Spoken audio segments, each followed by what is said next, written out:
All right, everybody. It's the Sports Wagon Podcast. It's your man, Uncle Dub. I'm back in the house. You know where to find me. I'll give you all my socials later because I always do it at the beginning. We're going to waste time. Let's not waste time because it's time for another Wednesday conversation. And my guest today, about a year ago, maybe a little more than a year ago, scrolling Instagram, and I see this golfer, and then our friend of the show, Russ Green. He knows everybody, and of course, they knew each other. So I follow, and what I got was amazing golf content, a lot of laughs, a lot of great vibes on the golf course, and then of course, if you follow me, this past October, I got to meet my guest in person at the HBCU golf tournament. She's going to be back. And as it was then, it will be again in October. It will be a vibe once again. Join me tonight on the show, Meg the Golfer. Just one name you need to know is Meg the Golfer. Meg, welcome. How you doing? Hi there. Thank you so much for having me. I'm doing well. How are Yeah, you? I'm good, but I've been thinking about this for a while. I had to have Meg on the show. I mean, without I question. appreciate the invite. And Yeah. I remember meeting you. You know, you made me feel famous. I don't know if you know this, but it's like 6 a.m. in the morning. Hmm. I'm helping everybody set up at the HBCU golf tournament. And like you come up to me and you're like, Meg the golfer, Meg the golfer. Like, I follow you on Instagram. And I'm like, what? Like it just felt like family, right? Right from the beginning. So yeah, I really appreciate the support. I really do. Thank Yeah. you. But that's funny you say that because like you made me feel famous. But Meg, you are famous. Oh my You God. are famous. What are you talking about? It's hilarious. I'm just acknowledging the fact that hey, you're here, and I'm excited you're here, and I'm excited you're coming back. I hope we'll talk about that. But yeah, thank you. This is an honor, pleasure to have you on. Listen, we want to talk. I just want to talk about the whole package, the whole kit and caboodle. What is Meg the Golfer? And so here's some things I know about you, I've learned about you, and I kind of want to start from the beginning here. So you've been playing golf since 1996. Yes. Okay. You did some research? Look it Well, up. one of the things I thoroughly enjoy about doing these interviews is doing the research. I've got it's a whole thing. I'll have to talk about some other time. But I love it. um Real journalism here, people. It's not yeah, just somebody talking on a pod. I well, love there it. you well, It's my respect. unfettered, unwanted opinions from time to time. They got those in the last show, but um, I had to think back. I said, what was I doing in '96? I wasn't playing golf. I can say that much. I was doing other things, but then the other thing that tripped me out was you were like, "Here's my handicap," and I go, "We have the same handicap," which is absolutely crazy. Absolutely crazy. Really? Yeah, because you're 17.4. Uh-huh. Yep. Absolutely same. Wow.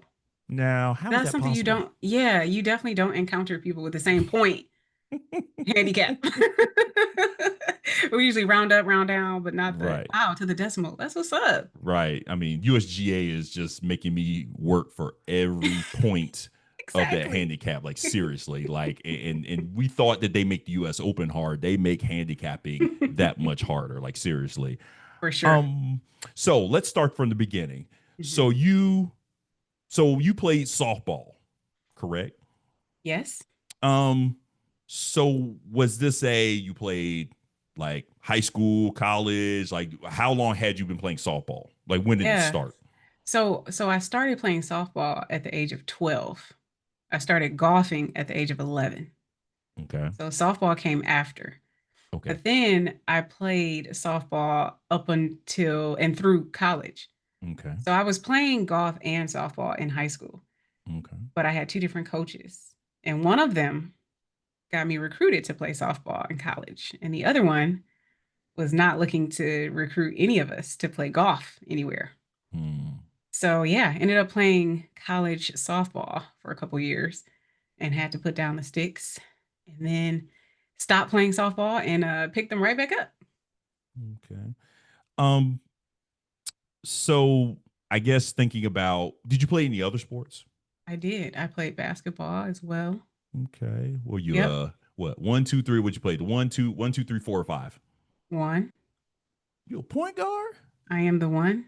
I Lord. played a one and a two. They would put me in a corner to just drop the threes when I was the two.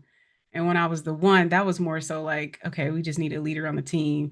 Mhm, You can quarterback, you can, put everybody in their place and you're loud. So mhm, we'll make you mhm, the one. But yeah, I really enjoy shooting. Just sitting back in the mhm. cut waiting. Right, right, right. It's something about point guards that it just I don't know. There's a vibe, there's a glow about point guard. My mother was a point guard. She played basketball, but she was a point guard. There's something about point guards, man, that are just special, you know. And I can see it because as I've told people on the show plenty of times, my mom taught me the game, and trust me, Mm. she didn't teach me very, very easy. She gave me and my brother the business every time we went out in the backyard for sure. So I guess this is going to be kind of a little off topic, so to speak, but with softball, you played it. Now, do you still kind of follow it? I know lately, over the last number of years, the Women's College World Series has been really more in the spotlight. Do you follow it at all, or is it kind of? I do not follow it, Mm, but I am aware of the African American young lady who just signed a $1 million plus NIL deal mhm. and set some records, broke some history. But yeah, I don't follow. I don't follow any sports, to be honest. Wow, I know. interesting. I So not even know. professional golf. Like I'm just again. I Hmm. do not follow it outside of what I see on Instagram. Like my Meg the Golfer page is all golf, which let me just note because I love all of my followers. I really do. Hmm. But this page is like 100% golf.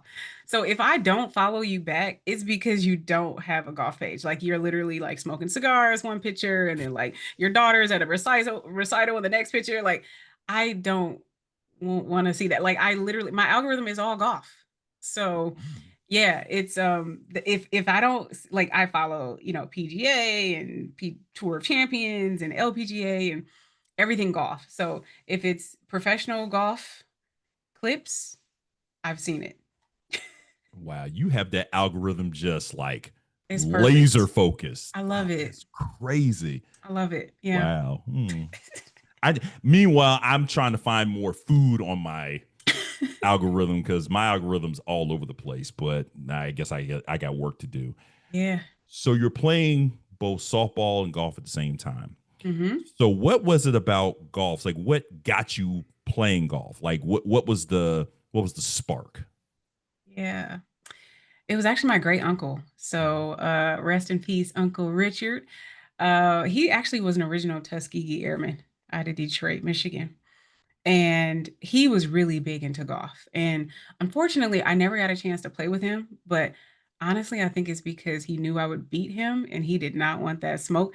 I mean, he would never say this, he would never say this, but my uncle, one of my uncles who's still living, is like kind of followed in his footsteps. And I remember I started playing with him and he was like, yeah, you gotta move back a tee. You can't keep playing from these forward tees when we play. So yeah, my great uncle, he got me lessons and I, played in the police athletic league golf program and I won youth of the year one year and just kept going. It was forced on me, but I mean I was interested because I have four siblings and only two of us got lessons. So Mm-hmm. I'm assuming someone asked and we said yes or no. But yeah, shout out Uncle Right. Richard. Right. That's awesome to be also a Tuskegee Airman as well. I mean that's an amazing honor Absolutely. to serve in that way. So again rest in peace. We thank him for his service always. Yeah. Um. So you said you won some awards. So how extensive is the trophy case, or what, or I don't know. Like were you like Jordan out there? Like you just got rings and rings and rings, or is it just you won a few awards here and there? So y'all can't see. I'm about to change my virtual background to my trophies. Mm. So we're on a Zoom call right now, and the video is probably never going to be shared, but this is literally like my meeting background picture when I'm on. So they see like there's one, there's two, there's three, there's probably like 15 trophies, but this is all from my adult years. Like in high school, I think I won like top 10 in the state or something like that. Like I don't remember collecting a ton of trophies in high school, but as an adult, I mean, every year I'm winning, multiple long drives, multiple closest to the pins, multiple first place or top five finishes. Yeah. Mm, wow. With my team. Individually, yeah, I win individually too. I mean, I'm not even trying to, I'm not like we said the handicap, right? The handicap is Yeah. 17-4. Right, right, right, But right. I think what sets me apart from a competitive standpoint is the mental resiliency that I have. Like other people can lose it on the course if they don't do well. And I just if I'm competitive, like I'm locked in. Hmm. So I think that gives me a competitive edge for sure. You said mental resilience. I like that. I do want to circle back to that because I think Okay. that kind of ties in with some other things I wanted to ask you. Um, so let's try this. So you've been playing all these years, and I guess the first time you stepped out to the course, obviously there was a vibe, and the vibe was different, I would assume. But I guess my question is, can you talk about that vibe then versus the vibe now, and more so, um, where you're playing? I guess you definitely see a difference being a kid versus being adult, but like kind of describe, I guess, how the vibe has changed in golf for you since you've been playing for so long.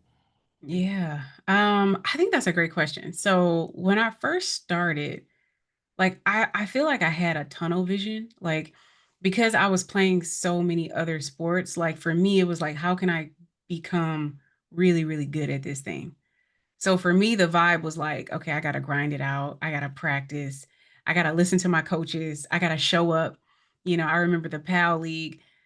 Every morning my mom dropped me off at 6 a.m. at the golf course, and I'm walking the golf course, right? There's hills that are going crazy, and that was like some mental stamina right there. Like, how can I still make good contact and do well out here given these conditions? And so I think when I first started out, I was very competitive and like super focused, and the vibe was just, how do I get better? you know Mm-hmm. how do I get better? And my lowest handicap was about 11. So I mean, I was pretty good or better. Mm-hmm. um and as an adult, the vibe is like, it's energetic now. Like I am so focused on playing with good people. Obviously, if I'm a solo and I get paired with somebody, I'm saying the power, but I think I have the power to shift anybody's energy on the course. So Mm-hmm. even if you show up, and I know how I look on the golf course. I know. And I get paired with some people who don't know me, and they're probably thinking I'm going to slow them down. That's first off. Mm-hmm. And they're probably thinking, it's going to be a long round and we're probably not going to have anything in common. And then by the end of the round, it's like, oh my God, make sure you take my number. We got to hang out. We got to go here. We got to do that. I mean, the offers that I've gotten on the golf course, just from creating my own vibe, I'm the vibe curator out there. Okay. Okay. I like that because, again, there's that shift, but now it's like, hey, if we gonna do this, We're I'm going to have a good gonna time. we gonna make it work. We're gonna make it happen. We're gonna make it do what it do. I got you. Right. Yeah. That's dope. That's real dope. Um, so golf influencing. So you've got this big following, okay? And there are lots of different types of influencers. Like I follow a lot of different people in there. I like to think that there are varying levels. Like you got the folks who are like, I played in college and I maybe played maybe some semi-pro. I'm really up here. You got the folks who are just starting out and they're working their way, but they're finding this way to get onto everyone's screen. Okay. Um, One of the things I enjoy about your content, and I think you sort of alluded to this, it kind of helps me center myself a little bit because I try not to take myself too seriously, and sometimes I do, and then sometimes I find myself just having to say, just laugh about it, because like Yeah. today. I laughed a lot because it just wasn't great today. I hit a couple good shots. I bombed a drive, Nice. and then I proceeded to screw it up from there. So it's like, there you go, par for the course, right? But Literally. uh, well, it was probably more like a Bogey for the course? probably Double like a bogey for the double course. bogey. Okay. Probably, I feel like it.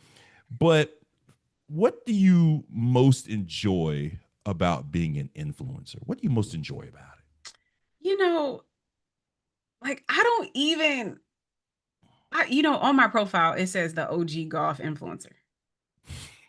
I don't even really claim to be an influencer. Like I don't even know what an influencer is. Like what is a content creator? Like I know there's all these terms and there's college degrees on this stuff at this point, social media, right? Like it? people are studying, learning and like intentionally doing this stuff. So I guess to answer the question, I'd have to accept the identity of an influencer. Okay. And I don't know if I'm ready to do that. like I think that I started this page because I know my family and friends got tired of me sharing so much golf content with them. That's literally how this happened, right? Okay. So somebody with that intention, there's people out here who are literally they hop in our lives all the time when I'm on live with D1. Mm-hmm. They'll hop in the comments and they're like, I'm trying to get into golf content creation. Like, help me. I'm trying to get into golf influencing. Help me. Like they're intentionally trying to do this. I feel like I organically stumbled into this. Okay. So when you say, what is it like to be an influencer? I'm like, I don't know. Like, I'm like somebody who shares golf content Okay. Okay. and brands pay me that I think would be a good fit for me. Okay. So I don't know. Like, this is not my 9 to 5. Okay. Fair enough. Okay. It's a fractional part of my life. And I do enjoy it a whole lot. Let's Mm. see, could this be my full-time job? I don't think so. I feel like I am a portfolio career person. Have you heard of that term? No. Portfolio career. It means that like, and it's a very millennial thing. But a portfolio career is like, like our folks went to work for 30, 40 years and then they retired and that was it. Correct. Correct. One job. Yes, it. A portfolio career is like, oh, I'm a life coach and I'm a yogi and I'm a consultant and I'm a golf Oh. influencer and I'm this and I'm that. Like I am multiple things. Mm-hmm. So I think like it feels great. It feels great for me to be able to pick and choose who is aligned with me. It feels great to be able to build a community of people who are inspired or influenced or impacted by what I'm putting out there. Like those dance videos, Oh yes. I'll be honest with you, I hate that they get so much engagement. That sounds horrible for me to say.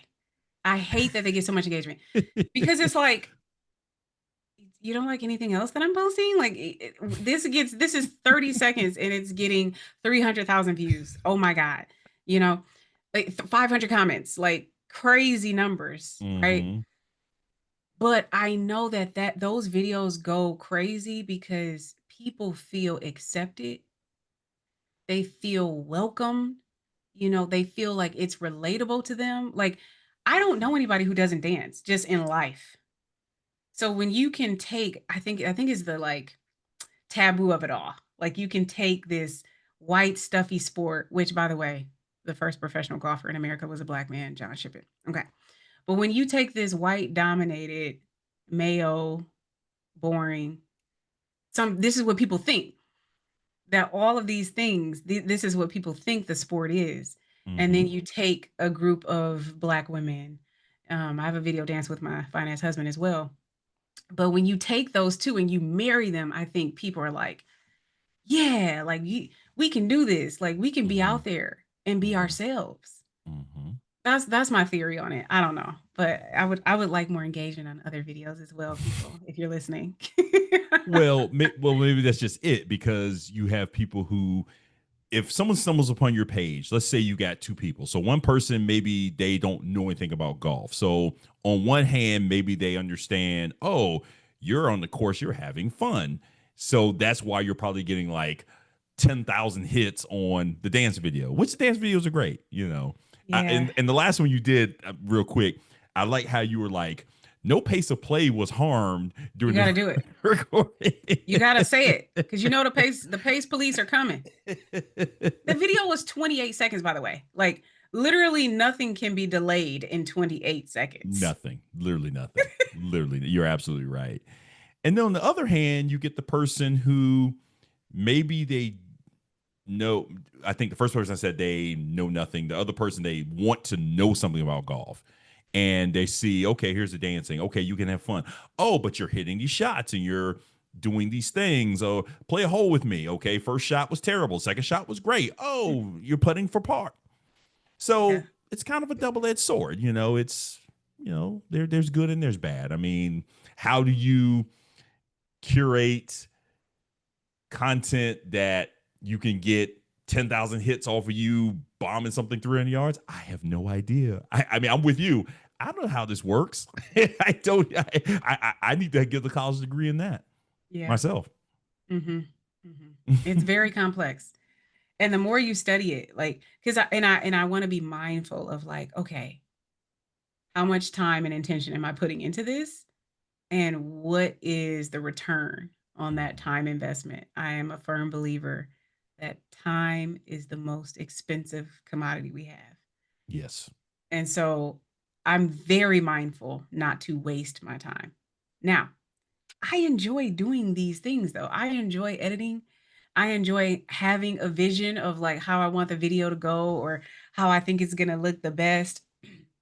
But I also am very cautious, like, okay, I'm not gonna spend, 25 minutes just to get this video. Because I'll post a video that takes no editing and is literally, 10 seconds long, me walking from hole one to hole two in Accra, Ghana, which is the largest views video on my page. Literally took no editing. In fact, I uploaded it because I was like, oh my God, it's been a couple days since I posted. I gotta post something. And I was busy. Mm-hmm. In this video, I'm still getting followers from that video. Just you walking? Just us walking from hole one to hole two. And we're like in the street. The caddies are like walking across. You can see buses in the background. And Mm-hmm. people are on this video, on this.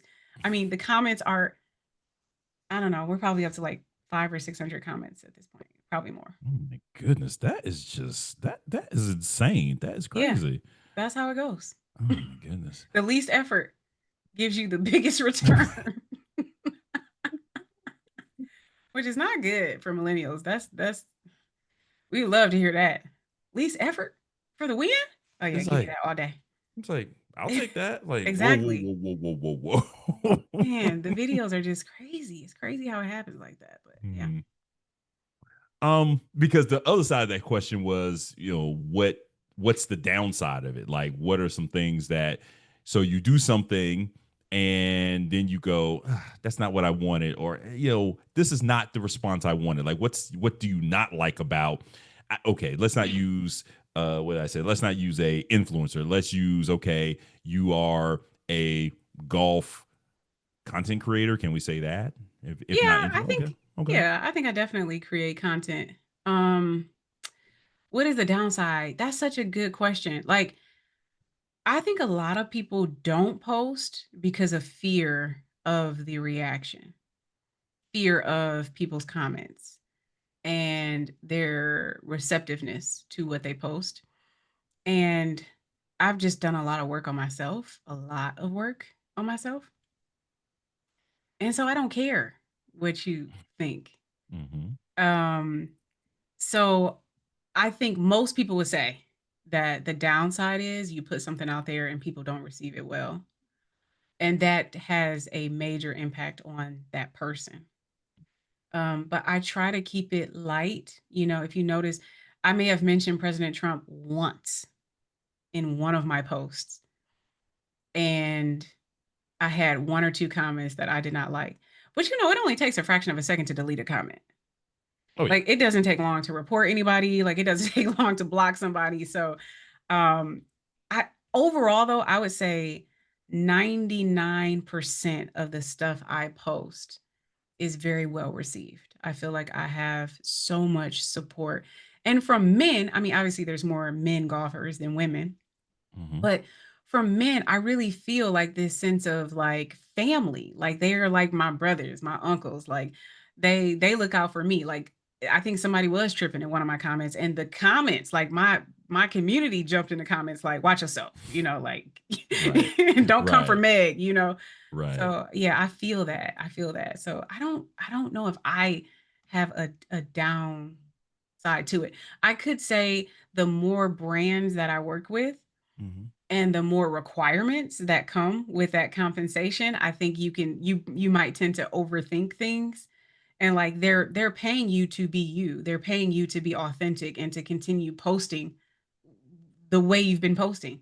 Right. Like I started working with Eastside and they're like, "Yeah, we just want you to do what you're doing. Just wear the Eastside clothes."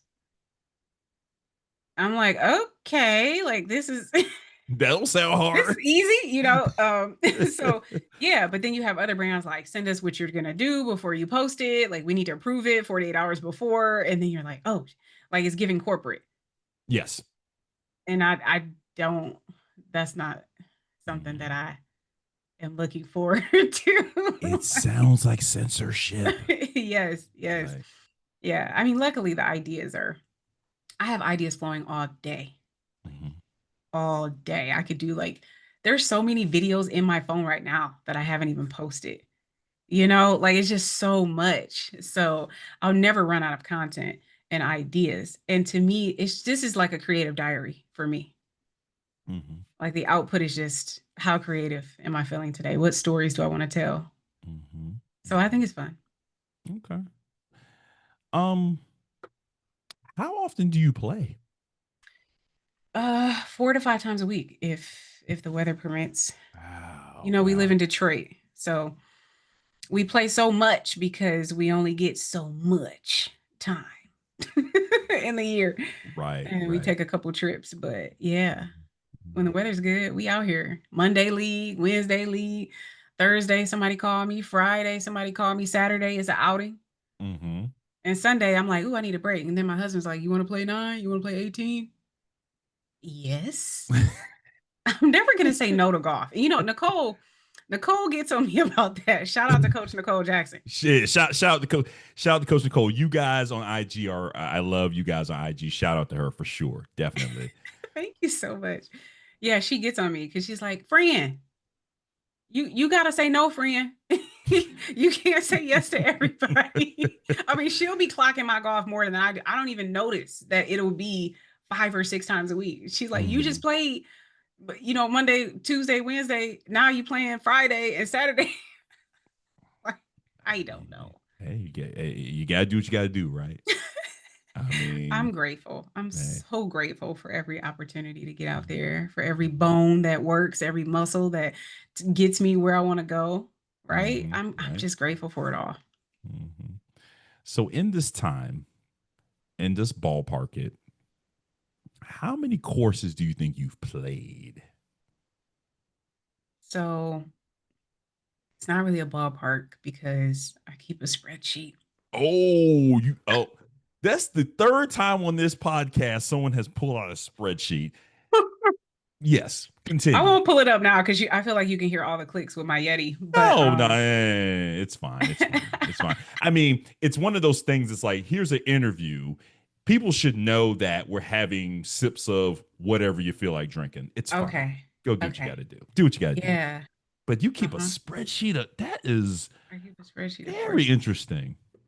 Very Yeah, because interesting. there may be my dad had dementia. Shout out to my pops. Mm-hmm. And who knows what's in my future, but I just try not to rely on my memory at all right now. I mean, Mm-hmm. I'm doing all the things to keep my memory sharp, Mm-hmm. but I may not be able to remember Tory Pines 5 years from now, 10 years from now. I don't know. Right. Okay, so let's see. Ooh, Tory Pines. Lord have mercy. Yes, we were just there in March. Mm-hmm. Okay, I have played 89 courses. Yeah, okay, okay.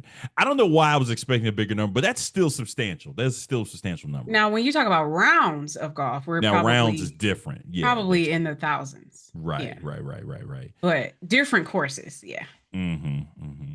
So of those 89, and Hmm. this is probably gonna be like picking a favorite child. I know you don't have kids, but you know, but Favorite course? what's your favorite? What's the favorite one? What's the one that just stands out? Whistling Straits. That's in Wisconsin, right?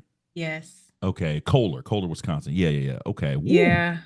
I What was mean, what was special about oh my God. it? I do mean, you first do of you need a all, moment? Do you I need a know moment? I'm like, my eyes are closed right now. I'm just reminiscing. Um, what was great about it? Okay, the company. First of all, I love playing golf with Nicole and then Joy. Joy is another one of our like steadies. Mm-hmm. And so those two girls are just great. Like every shot is a good shot, even if it's not a good shot. Like Mm-hmm. every hole is light. You know, the energy is so good. It's such good energy. And I know anybody can appreciate that. But also the caddy. The caddy experience for me just takes the course to a whole other level because you're playing it from a totally different perspective. Like I played Torrey Pines, but I didn't have a caddy. I had a guy who played it all the time with us, so that was nice. But there's nothing like having somebody who is dedicated to you playing your best game. And I Mm. shot one of my lowest rounds. Oh wow. Yeah. So Ooh. like Whistling Straits, I shot at 87 Mm-hmm. and like my lowest round is like an 81. But I'm gonna take an 87 at Whistling Straits because those courses, I mean, they're not easy, but yeah, the weather was good. The views there. Oh, God, that course is just it's just so beautiful. Mm. Like it's just so beautiful. And I started with a double bogey, first hole double bogey, and I'm like, jitters, like get out of it. Right. But I learned so much from the caddy. It was like having a lesson on the course. Mm-hmm. Um, and just changing how I think, just like changing my course management. Mm-hmm. Somebody told me before, like you don't have to hit driver after off every tee. You don't. That's You're that's you're that's true. you're almost too long when you play from the forward tees. And so, but I didn't want to listen to it. Like my ego was still like driver. Mm-hmm. But actually seeing me like birdie par fives when he's telling me not to hit driver off the tee, it's just like whoa, like this actually works. Mm-hmm. So yeah, Mm-hmm. Whistling Straits. I definitely want to get back there this year. Yeah. Because I believe, if I recall correctly, I think they played at least two PGA majors there. Oh yeah, for sure. For sure. There's a couple that are played there. I don't know which ones, Like but I think a PGA, maybe a PGA championship, at least a couple PGA championships, maybe US Open, but I'm pretty sure they played the PGA there at least once, maybe twice. Yeah, Whistling Straits. Okay, dang, that's Whistling crazy. Straits, PGA Championship 2004, 2010, 2015, and then the US Senior Open 2007, and then the Ryder Cup in 2021. That's okay. Ryder Cup was the most recent thing. Okay, yeah, Yes. okay, yeah. They've hosted. So to go out and play that score on that kind of course, that is great. That's so cool. And like you Yeah. said, to have somebody to, look at the book and like, all right, so you should do, man. Whew. Yeah. It's a Even great I'm experience. even I'm kind of like, oh man, that just sounds amazing. What about you? I mean, I know you interviewing me, but I'm always curious about people's favorite course too. So that's the thing. I'm I don't get out very much anymore. Oh, okay, okay. But um wow. I'm trying to think. Okay. There's a course here in the DMV. So there's a guy who Beltway golfer. So he's been on the podcast. Shout out to Alex. And he would do these outings. So he basically his goal is he wants to bring together a lot of local golfers to play a course they never would have the opportunity to play. So there's a course here, Bretton Woods, and Okay. it's by the Potomac, and that was 2 years ago, 2 3 years ago, my golf game was, not as terrible. It wasn't. It was still kind of terrible. I've gotten a little bit better, but I had a great time. The course is beautiful. We had a pretty nice day. I think that was around the time where the Canadian fires were raging. So you go outside, you could kind of smell the smoke.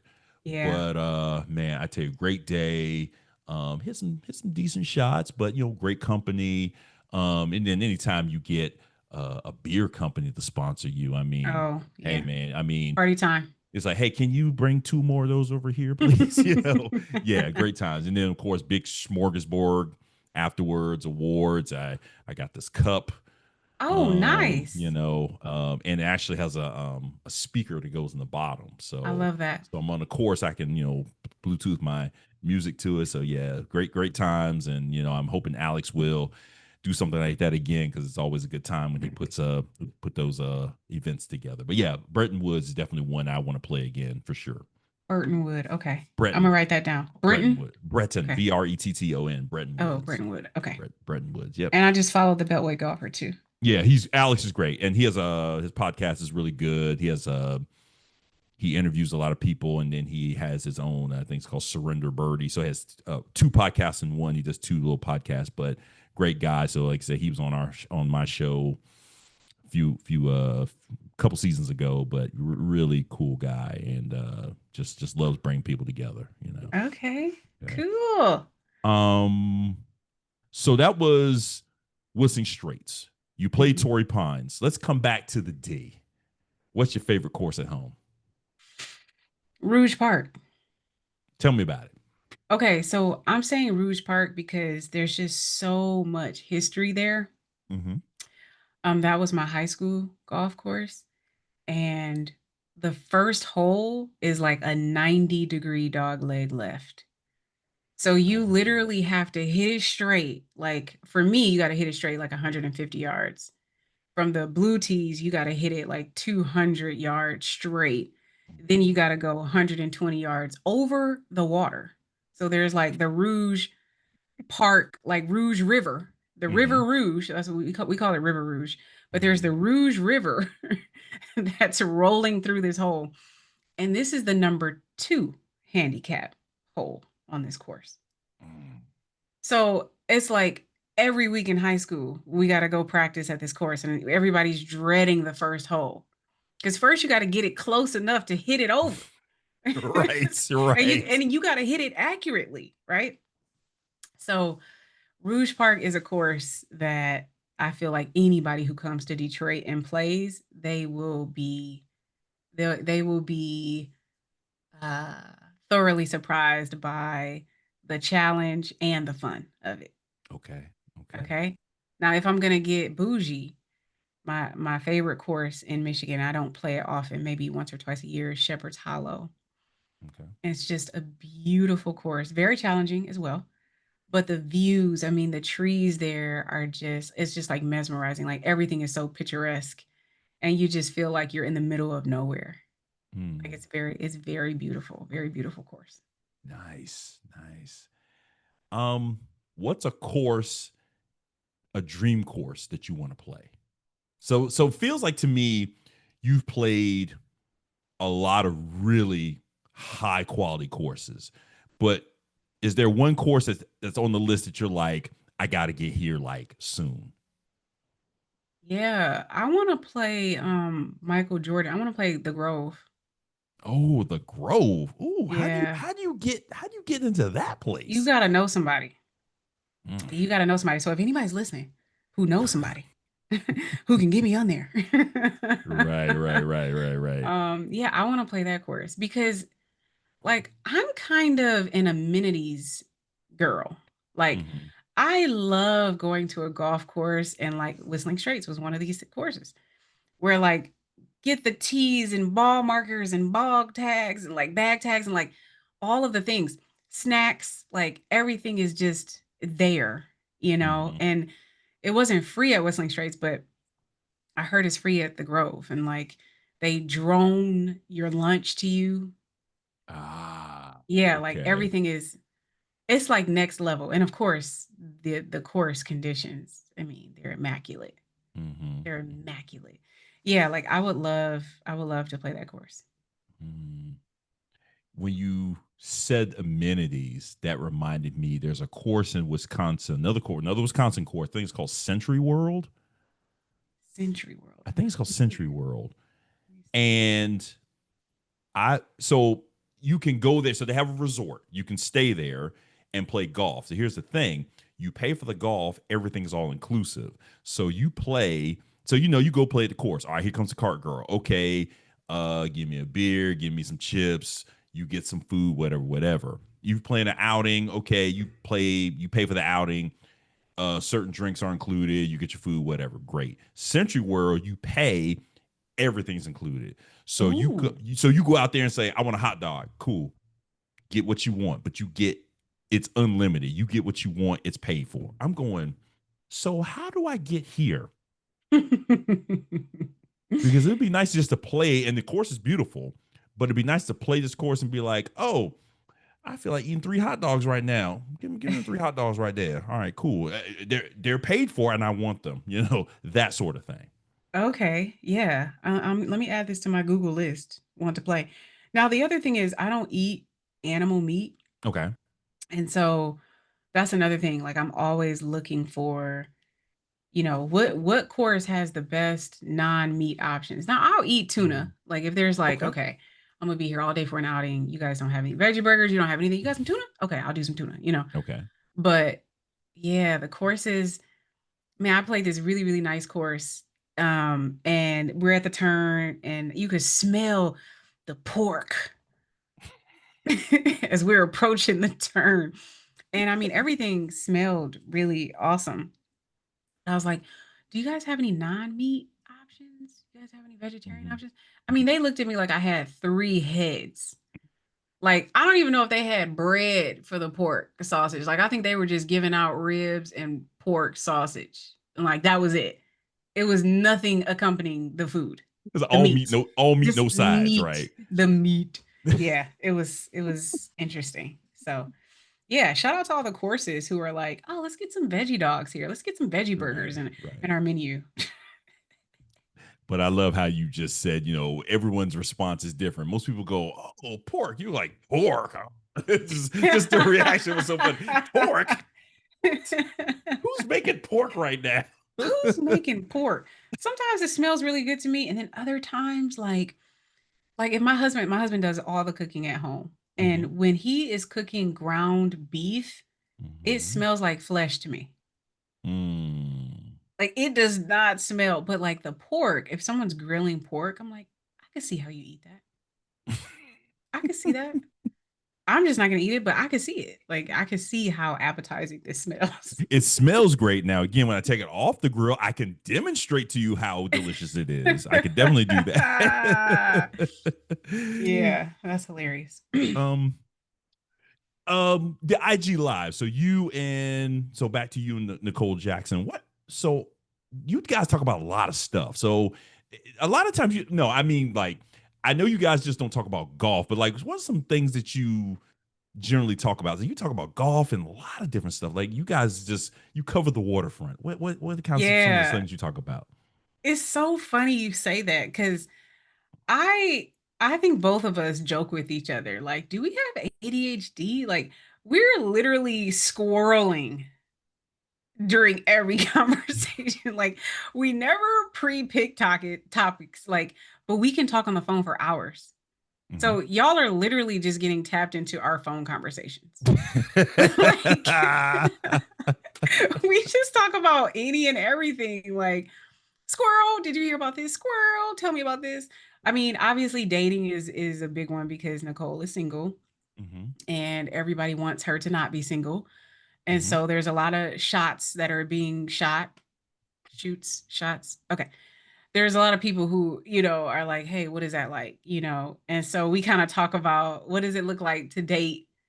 Like, what does it look like to date if you love golf?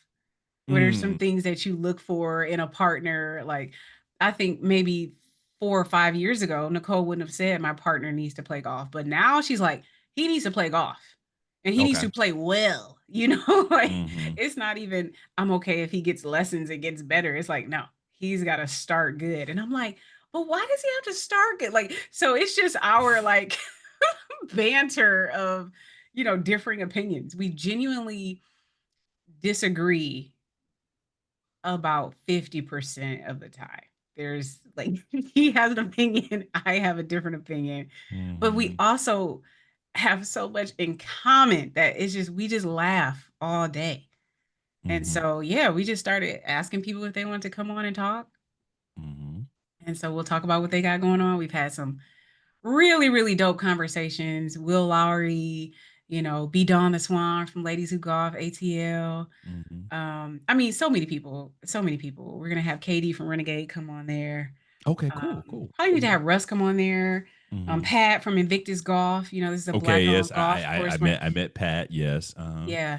So yeah, just like, shit, talking golf, talking culture, talking relationships, talking life, Mm-hmm. Mm-hmm. the patriarchy, which again, Nicole gets on me about that. Everything is not the patriarchy. And I'm like, well, but a lot of stuff is. A lot of it is the patriarchy. Let's Thank let's let's you. let's be let's be Thank real. you. A lot of it Nicole, are is the you listening to patriarchy. this? A lot of it is let's be Oh real. my God. A lot of it I is the patriarchy. Come on. thank you so much. Thank you so much.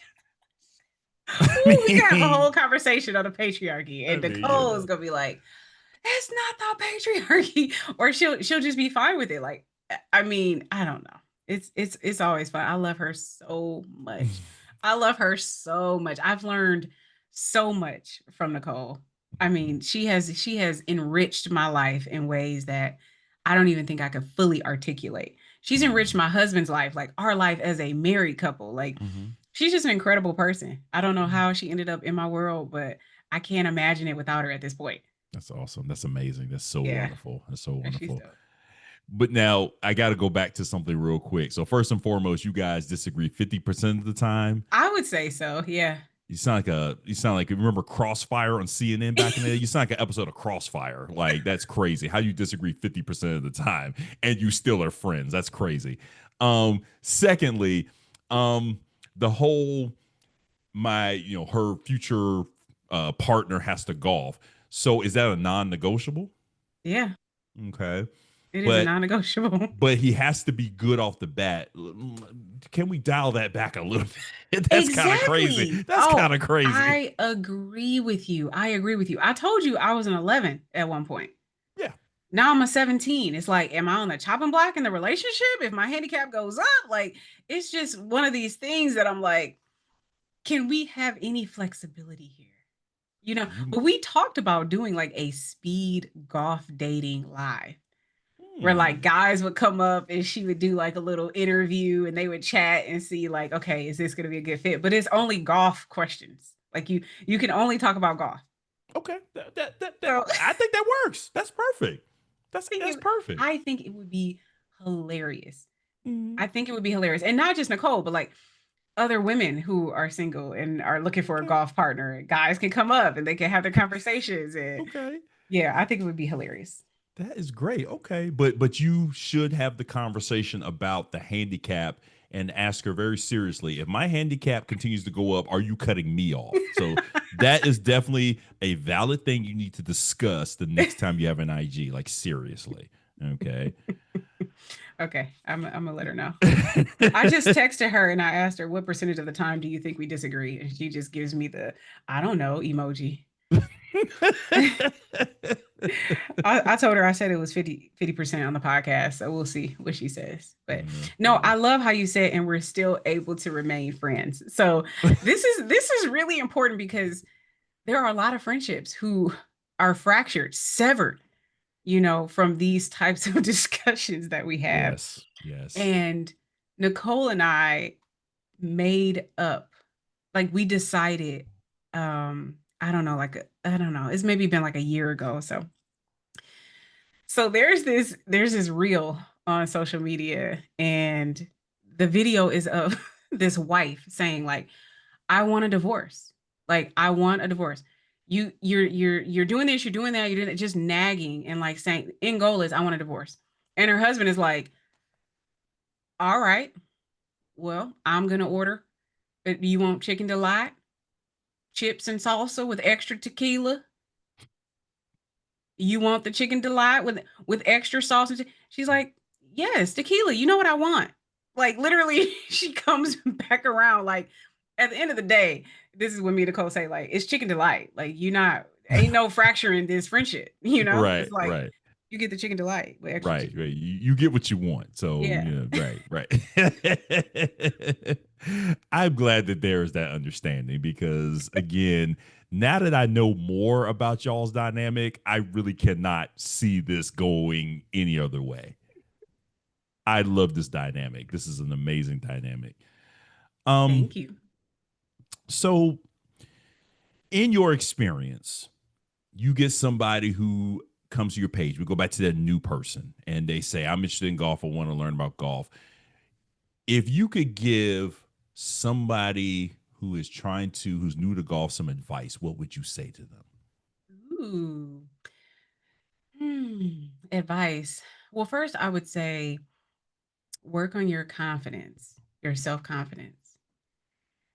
Because I get a lot of feedback from new golfers and even golfers who've been doing it decades and don't play as well as they think they should in their minds, in their amateur minds. And really, it comes down to confidence, right? Like it doesn't really matter how good you are. What matters is how you're able to radically accept where you are on that day. Okay. So work on your confidence, okay? That's like a philosophical answer. Like a literal answer is start with lessons.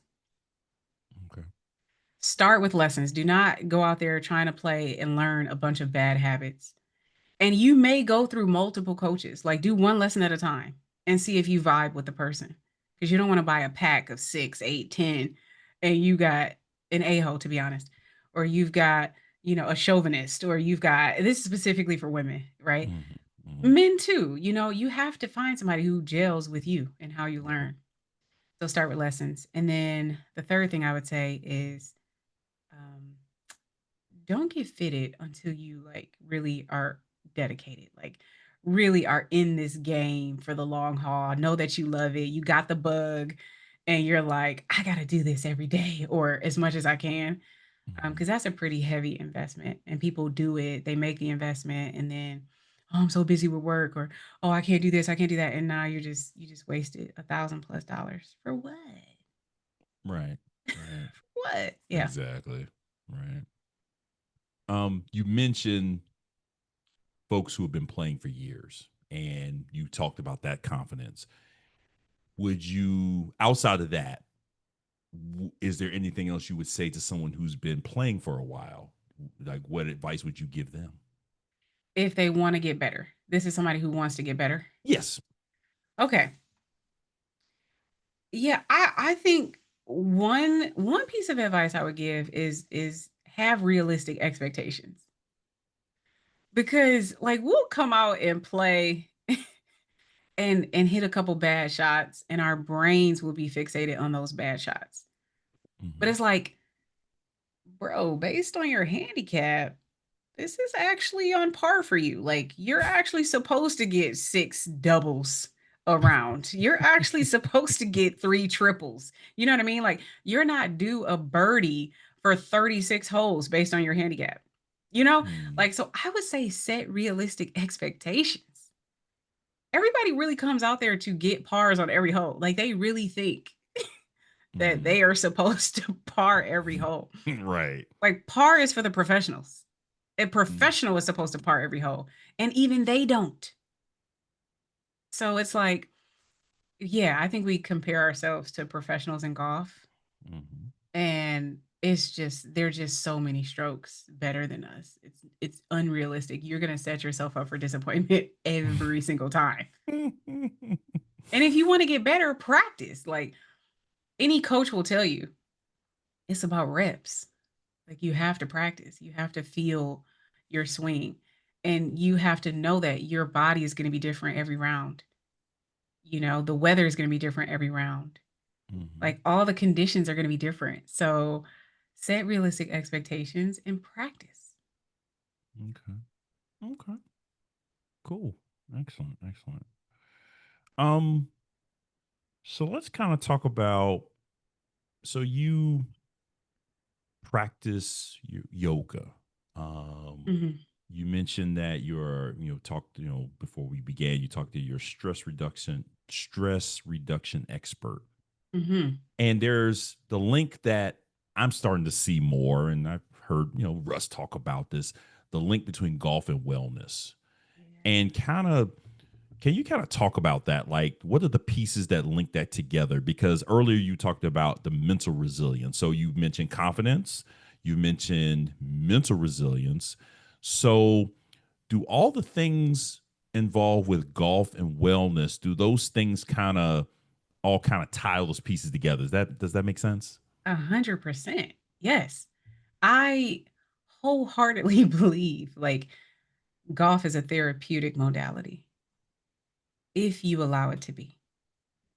So you definitely have people who show up and they're rushing through the round. They're just trying to come, finish, get back home to their family, come, finish, get back to work, come, finish, get back to whatever they're doing.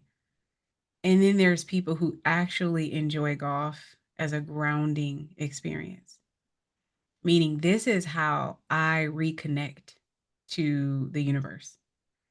This is how I rejuvenate myself. This is how I lower my cortisol levels. That golf does all of these things, by the way. Mhm. This is how I manage my self control. This is how I build my emotional intelligence, right? This is how I navigate radical acceptance. Mhm. Radical acceptance, meaning if I score a birdie or a double bogey, it is my job to accept it for what it is and not judge it.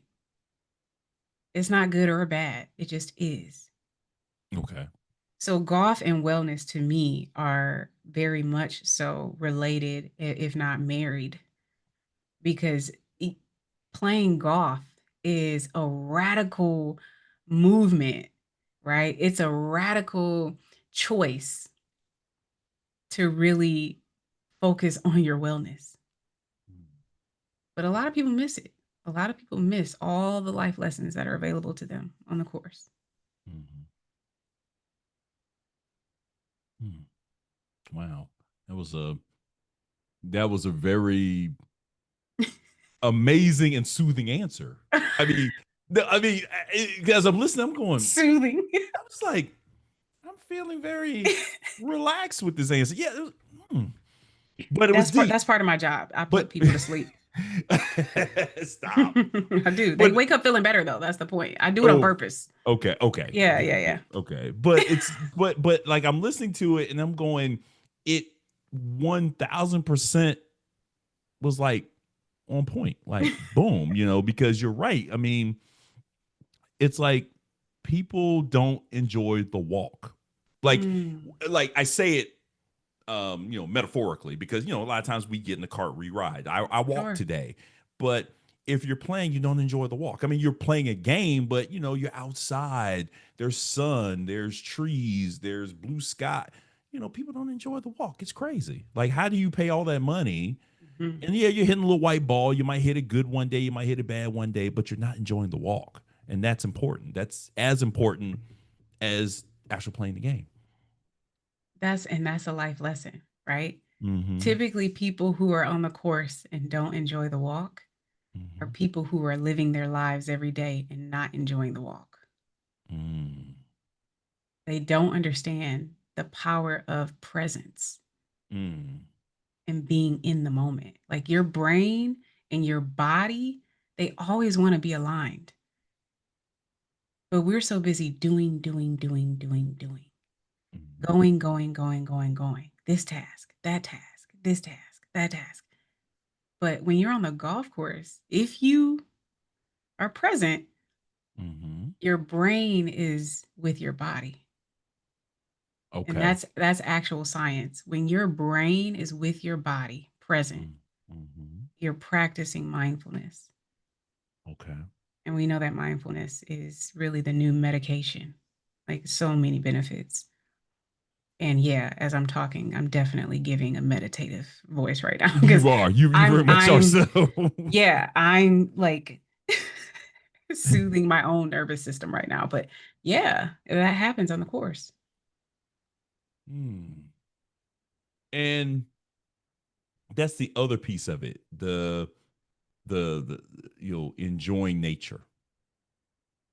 That's the Yeah. other piece of it, you know.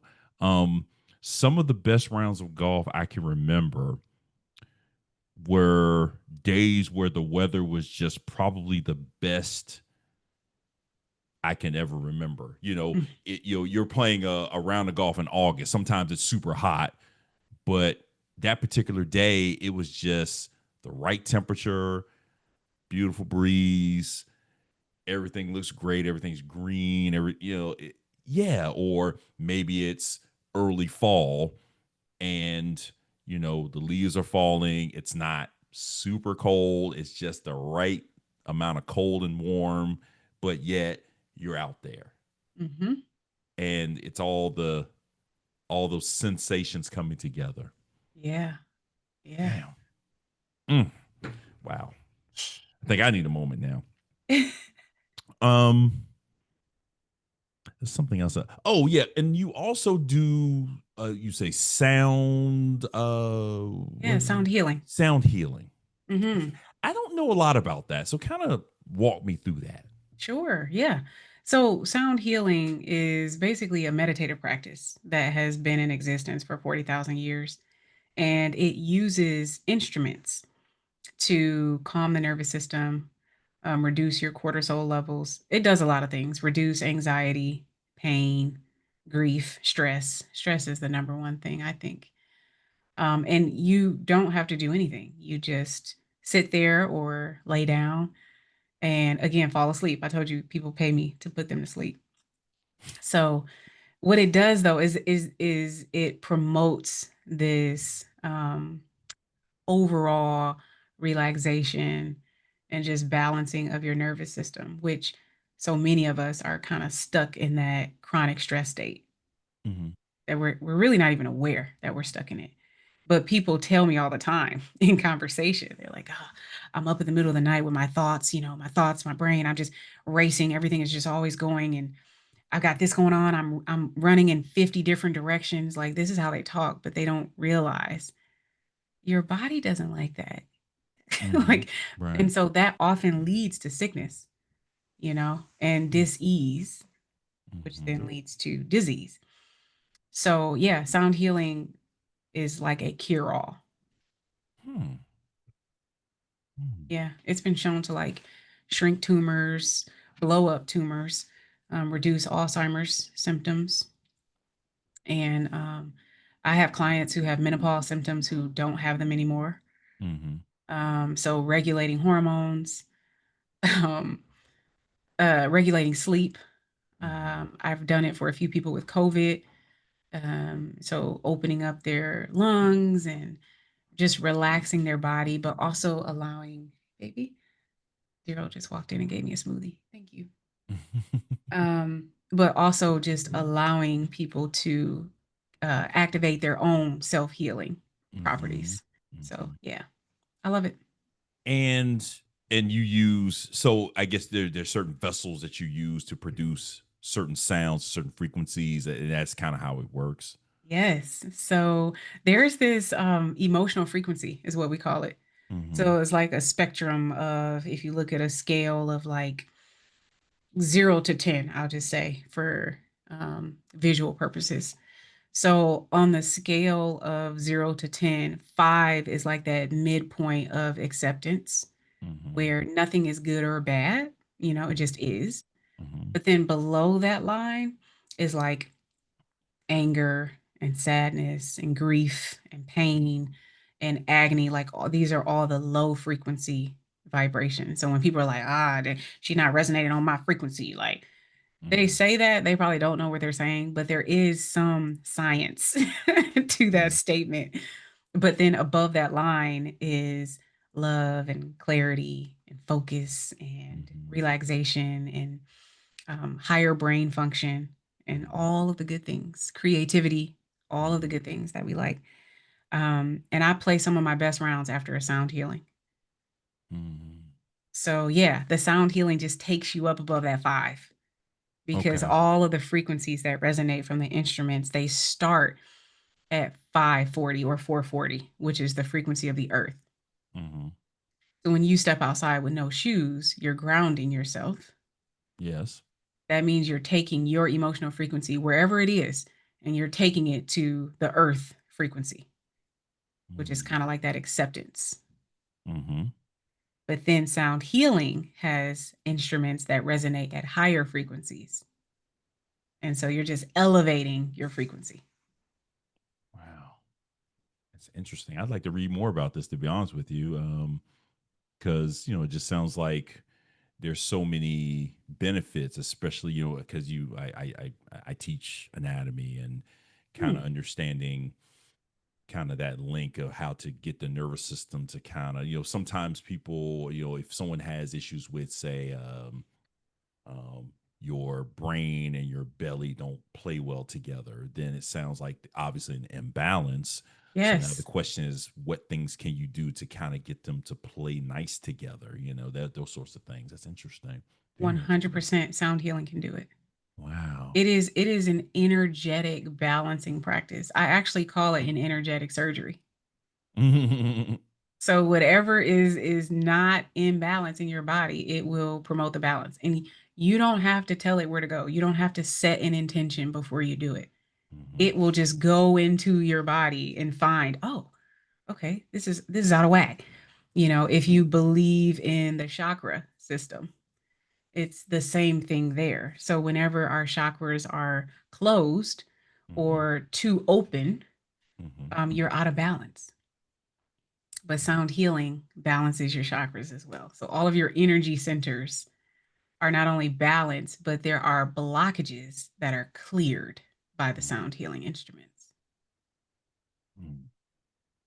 Wow, this has been extremely educational. I mean I mean this sounds so cool. Like it sounds. I mean, again, just kind of thinking about like the different types of disorders or problems or imbalances that people have. This sounds like something that you know I guess thinking about it from a medicine standpoint, there's traditional medicine, and then there's alternative ways to kind of get the body to back into balance, for lack of a better term. So this is something that you know like acupuncture and things of that nature, that are things Hmm. that help the body in a different way, because Western medicine, what we call evidence-based medicine, we have all the answers. I mean, they have good answers, they have what we think we know, but at the end of the day, there's not a lot of things are proven and a lot of things do work well, and then there's some things that are kind of, well, this works but we're not 100% sure.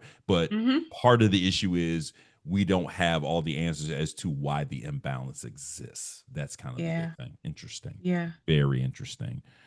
um so let's try this a couple more things. The tournament, oh my gosh, you're back. You're back. I think so. I haven't gotten any contracts or anything, but Russ said I was. Okay. So Nina, Russ, I hope I am. But Well, yeah. if Russ says you're there, you're there. Oh, okay, I okay. mean, that's Yeah. how I see it. If Russ Okay. says you're there, you're there. So Okay, cool. okay. What? Yeah, no, we had a blast. Mm-hmm. We had a total blast. And I mean, what a cause. And I didn't share any of my story, but I am an experiencer of intimate partner violence. Okay. And so when they contacted me actually they contacted me 2 years ago, and there just wasn't like we it just didn't work. Mm-hmm. So then last year I was able to come, and first of all, they really made me feel like a celebrity. That's number one. Like, and I was just like, I can't believe this is my life. Like, these are the types of events I want to do. You Okay. know, like golf. Like you can show up and be literally the only one. Mm-hmm. But that event just took me back to Howard. Like I was on the yard. I was Right. doing yoga. Like I did yoga on the Mm-hmm. course. Like, Mm-hmm. and everybody, all the new golfers, I was on the par 3 course. Yes. And all of the golfers that came through, and they were just some of them had never played before, but they create an opportunity. I love that golf course is just like perfect for people who want to go out, play 18, and perfect for people who are like, oh, I'm new to this. I don't know what to do. Somebody help me. And they Mm, made it through and had a blast. mhm. Everybody had a blast. So Yes. Yes. definitely a cause I am connected to. I'm so grateful. They found me and always have been supporting me in my journey Hmm. as a content creator or influencer. And yeah, it's just a good time. Hmm. Yep, yep, yep. And yeah, actually, I played the nine hole. That's why I played today. I played the nine hole at Neatwood today. But yeah, I love that course. It's close to my house, but I love it. Okay. Just wanted to get out. You know, everybody's out of the house today, so I'm going. I got home from work, let the dog out, and say I'm out of here. So, but yeah, always a good time. But yeah, of course, I've said this 1,000 times. What Russ and Nina are doing, just amazing work. And again, I'm always there, whatever they need. They got me. So without question. So my goal will be to make sure that I sign up for the tournament when I get paid again in a few days. Make sure I'll be there in October, without question. Well, Meg, this has been amazing. I appreciate you coming through. I mean, this has been entertaining. It's been fun. It's been educational. Man, it's rare that I finish an interview and I'm going, I don't know what else to say. I'm just kind of ah. But I'll do this. I'll give you the last word. The last word. Wow. I would say hmm, be kind. Be kind. A lot of this work that I do, if it's impact work, like my mom, when she was dating my dad, she wanted to surprise him to get golf lessons because he played golf as well. And she went to go get lessons and she said she left in tears because the golf coach was just so rude to her. And, I almost am brought to tears when I tell that story because I never want that to be anybody's experience as they're getting introduced to the sport. So I just try to be kind to any and everybody. And I think we should all do that. Yeah, 100%. All right. Well, Meg, always good to talk to you. I'm looking Uncle forward Dub. to the next IG live with you and Coach Nicole. That's gonna be lit. Uh, I'm gonna try to make sure I tune in.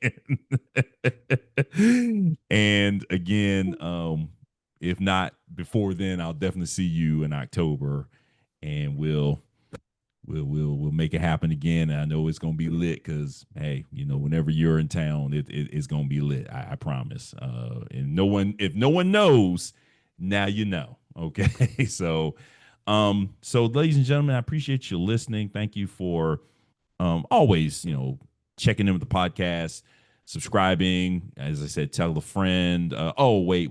Before I do all that, where are you? Give me your socials. See, I'm messing up. Give me your socials. Give everybody Oh, your socials. I'm Meg messing the up. Golfer. Meg the Golfer on IG and TikTok. And Threads too. I guess that's a different thing. You do And threads too. Facebook. Oh my God. Oh, I just Facebook. created a Facebook page. I don't think it's really anything on there, I'll be honest. But I think I'll just try to start sharing everything that I share on IG and TikTok on Facebook as well, tapping into that audience. Okay, good to go. See, I'm gotta, and I just did this 2 weeks ago. You would think I'm just like know what I'm doing, but here we are. Anyway, ladies and gentlemen, thank you for tuning in. Continue, like, subscribe, give me a 5-star rating if you can on the podcast. Email me, the emails in the show notes. Until I talk to you again, make sure you continue to take care of yourself, take care of each other. As Meg said, be kind. Look out for the babies, look out for the old folks. Get your vaccines, man, because the regime, they trying to do what they do. But until I talk to you, also remember the weather's hot. You know what to do. Remember to drink your water and mind the business that pays you. Peace.